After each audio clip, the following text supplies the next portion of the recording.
अस्सलाम वालेकुम व्यूअर्स। उम्मीद है कि आप सब खैरियत से होंगे। आज हम बात करेंगे सूरह माऊन के बारे में।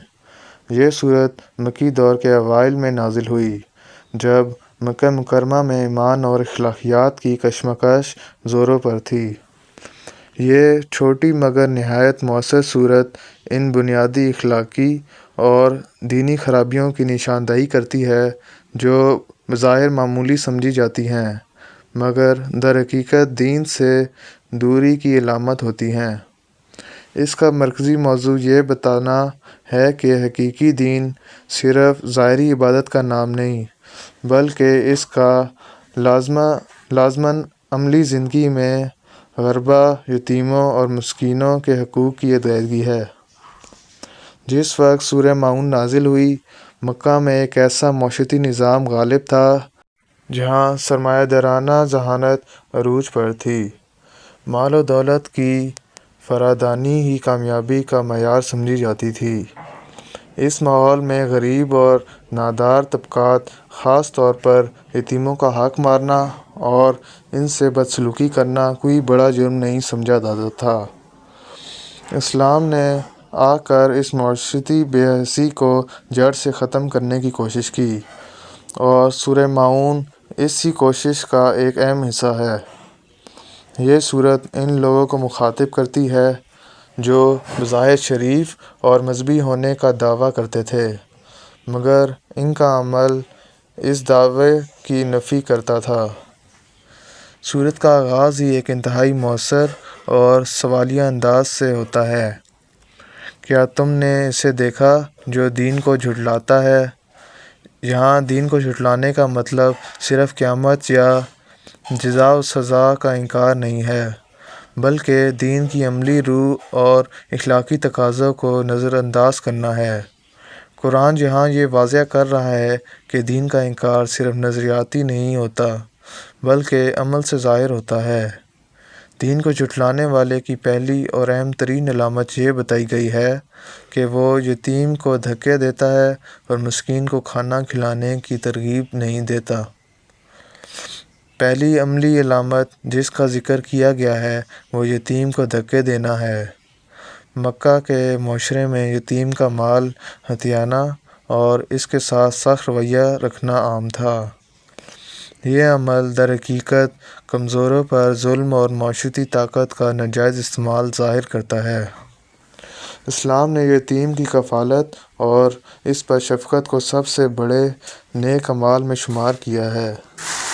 इस सूरत ने यह बताया कि अगर कोई शख्स यतीम के साथ नरमी नहीं करता तो इसका दीन से कोई हकीकी ताल्लुक़ नहीं। यह अमल दीन की असल जड़ को काटने के मुतरादिफ़ है। दीन के झुठलाने वाले की दूसरी अलामत ये बताई गई कि वो मस्कीन को खाना खिलाने की तरगीब नहीं देता।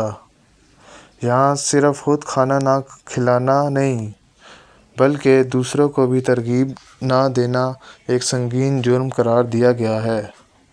ये अमल इस बात का सबूत है कि ऐसे लोगों के दिल से इज्तिमाई हमदर्दी और माशरती ज़िम्मेदारी का एहसास ख़त्म हो चुका है। एक इस्लामी माशरे की बुनियाद बाहमी ताउन और कमज़ोरों का ख़याल रखना है। जो शख्स इस बुनियादी ज़िम्मेदारी से गुरेज़ करे, इसका ईमान नाक़िस है।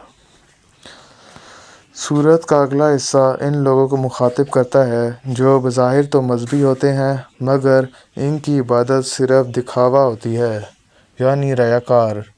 इरशाद हुआ, फिर इन नमाज़ियों के लिए बड़ी ख़राबी है जो अपनी नमाज से गाफिल हैं, जो रियाकारी करते हैं। यहाँ इन लोगों को नमाज़ी कहा गया है, जिसका मतलब है कि वो ज़ाहिरी तौर पर नमाज़ पढ़ते थे, मगर इनकी नमाज़ें दिल की गहराइयों से नहीं थीं। वो गफलत में पढ़ी जाती थीं या सिर्फ़ लोगों को दिखावे के लिए की जाती थीं। ऐसी इबादत जो अखलाकी अमल को जन्म ना दें, अल्लाह के यहाँ बेवज़न है। सूरत के आखिर में इन लोगों की एक और ख़राबी का ज़िक्र है। वो माऊन रखते हैं। माऊन एक ऐसा लफ्ज़ है जिसके मायने में बहुत वसअत है। इससे मुराद रोज़मर्रा इस्तेमाल की छोटी छोटी चीज़ें हैं, जैसे बर्तन, चूल्हा, پانی، نمک یا معمولی مالی مدد۔ جو لوگ ایک دوسرے کو عارضی طور پر ضرورت کے وقت دیتے ہیں، اس چیز کو روکنا دراصل محض بخل نہیں بلکہ معاشرتی تعلقات میں بے رخی اور انسانی ہمدردی کا فقدان ظاہر کرتا ہے۔ اگر کوئی شخص اتنی چھوٹی چیز بھی کسی کو عارضی طور پر دینے کے لیے تیار نہیں، تو یہ اس بات کی علامت ہے کہ وہ دل کا بہت تنگ اور دین کی روح سے بالکل خالی ہے۔ سورہ ماؤن کا پس منظر یہ واضح کرتا ہے کہ حقیقی دین ایمان اور اخلاق کا عملی امتزاج ہے۔ قرآن یہ پیغام دیتا ہے کہ نماز، روزہ، حج اور دیگر عبادات صرف اسی وقت قابل قبول ہیں جب ان کی جڑیں معاشرتی عدل، یتیموں سے شفقت اور مسکینوں کے حقوق کی ادائیگی پوری کرتا ہے۔ جو شخص یتیم کا حق مارے، مسکین کو کھانا کھلانے میں بے پرواہی کرے اور اپنی عبادت کو دکھاوا بنائے، وہ درحقیقت دین کو جھٹلانے والی عبادت ہے، چاہے وہ 1000 بار نماز پڑھے یا 1,00,000 بار۔ اس سورت نے اس وقت کے معاشرتی ریاکاری کو ختم کیا ہے۔ امید ہے کہ آپ کو ہماری ویڈیو پسند آئی ہوگی۔ اگر آپ کو ہماری ویڈیو پسند آئی ہے تو اس کو ضرور لائک اور شیئر کریں، اور ہمارے چینل کو بھی سبسکرائب کریں تاکہ ہماری ہر نئی ویڈیو آپ تک پہنچ سکے۔ ملتے ہیں نیکسٹ ویڈیو میں، تب تک کے لیے اللہ حافظ۔